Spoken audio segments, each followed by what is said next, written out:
Hi, this is Adam Sutton from Sutton Business Velocity. I'd like to point you to my website, suttonbusinessvelocity.com, where you can learn more about the services my firm offers in support of your total reward strategy. I'd like to also point you to my YouTube channel, Total Rewards Expert Adam Sutton, where you can find series one and two are posted there. We're now in part four of series three. I'm very excited. We're plugging along here. I'm not 100% sure how many parts will end up in series three, but it's taking a long time to get through this because of how interesting it is. I don't know how you feel about that, but I think my level of interest has peaked. I got to be honest with you. I'm really liking what's going on here. And I'm liking the fact that there are some interesting areas here that I found as a level of disagreement. And I'm going to make sure that those things are added to um, essentially how I respond to the recommendation that's been put here. So let's continue along here. I got to move us along to Claude. So Claude, we went ahead and we walked through in the last part. We walked through tier one, tier two, and tier three. I called out several of the misses and disconnects that I had with the first parts. I highly recommend going back to part three, start to get a little bit of the insight about how I think and work. I am not a reactionary person. I may have a reaction recommendation for you, but I'm not a reactionary person at nature. So, for instance, if you came to me and had a circumstance and said, I think Sutton Business Philosophy might be a good company to engage with us on this, I might be able to toss out a few suggestions, but all of those are going to sit under the context of let's just assume these things are happening. This is maybe what might be the case. And the let's assume is the part that we're going to have to work on together to make sure all those assumptions work out. And a lot of times the underlying fixes sit within those assumptions because once those underlying infrastructure pieces are fixed and the assumption can be made, usually the model works. So let's continue along here and see whether or not some of that insight comes to bear. So this is what the executive conversation would be, what I'm bringing to my manager.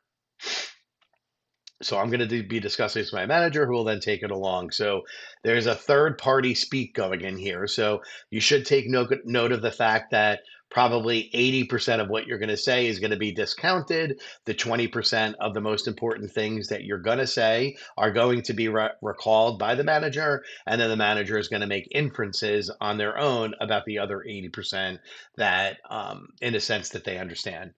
Let me move this up a little bit. Okay.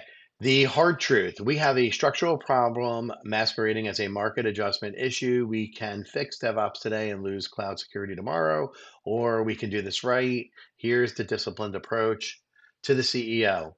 We can absolutely move fast, but today creates more problems. 60 days gets us ahead of the market sustainably. Here's the retention plan for at-risk individuals in the meantime. I'd identify the 10 or 15 people and suggest spot bonuses, equity acceleration as a bridge. Gonna digest that for a moment. Let's put that one back on the burner, Mr. AI. Or Mrs. It could be a Mrs. To CTO, your team is business critical, but we need your partnership on title rationalization. Some principles may need to be re-leveled to senior to restore credibility pre-IPO. We'll protect their comp, but not inflated titles. Mhm. Okay. So number one is a targeted approach to spot bonus or equity acceleration for 10 to 15 people. Then there's a recommendation to start messing with people's job titles. Then to the CFO, yes, we're 4% over budget, but losing these roles costs us 6 to 9 months of productivity at 1.5 times replacement cost. Here's how we fund this within existing budget through strategic trade-offs. Okay. Um, how do I feel about this? To the CEO, Would I recommend 10 to 15 people spot bonuses or equity acceleration as a bridge? No. Would I make a recommendation on how to handle the individual? That's the subject. I probably would.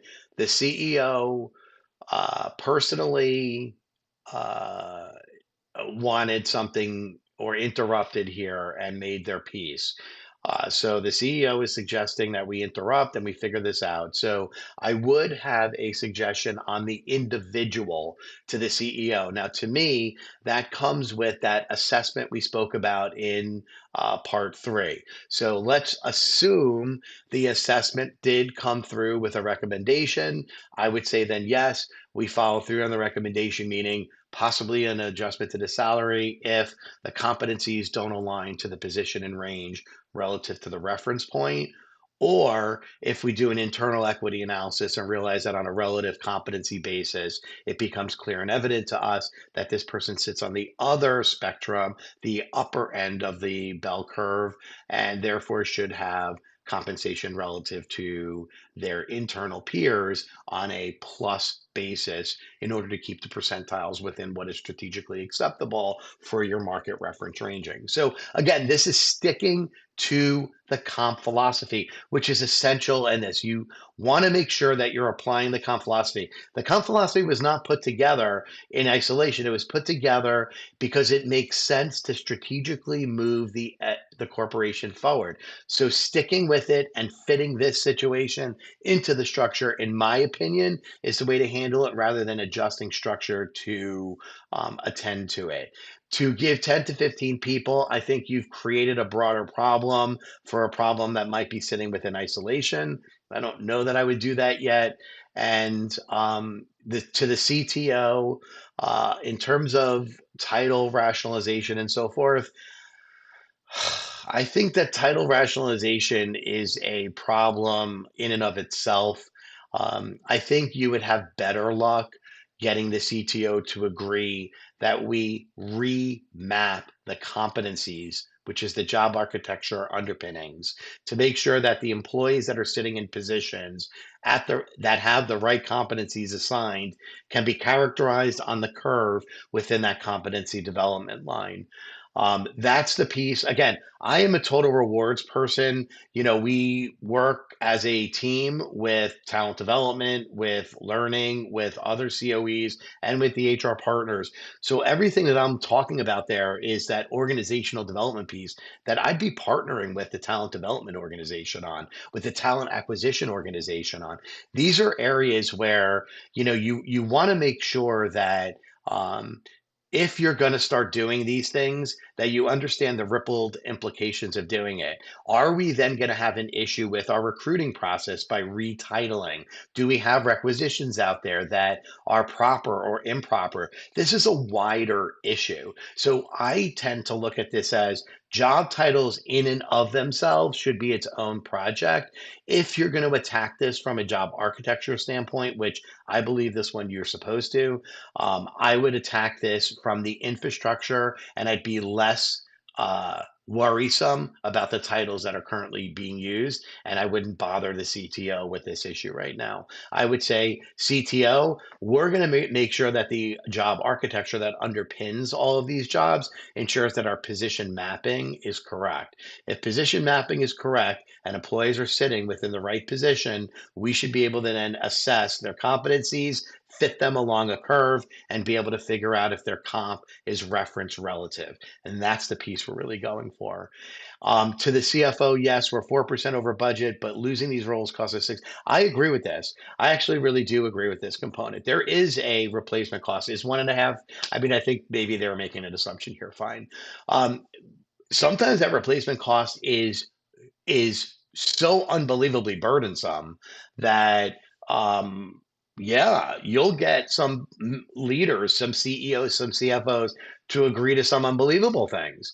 You'll have a CFO that's been there for 15, 20 years who will tell you, we have not been able to replace that job for less than 2, 3 years. So we can pay this person a retention bonus, put it way out in the future, and just basically say, look, we want to stay bonus that's attached to this role. And we'll continue that stay bonus because we understand the replacement cost is so substantial that we're willing to do it. But that retention bonus could have, elements built into it that are, in this particular case, we're pre-IPO, so it could be IPO impacted. There are really great ways to do this so that critical roles and roles that are hard to fill or have long turnaround times to fill, we can figure things out for that. And yes, a conversation with the CFO should be while we are over budget, we should be having a conversation as to why we're 5%, or excuse me, 4% over budget. That's an issue for me.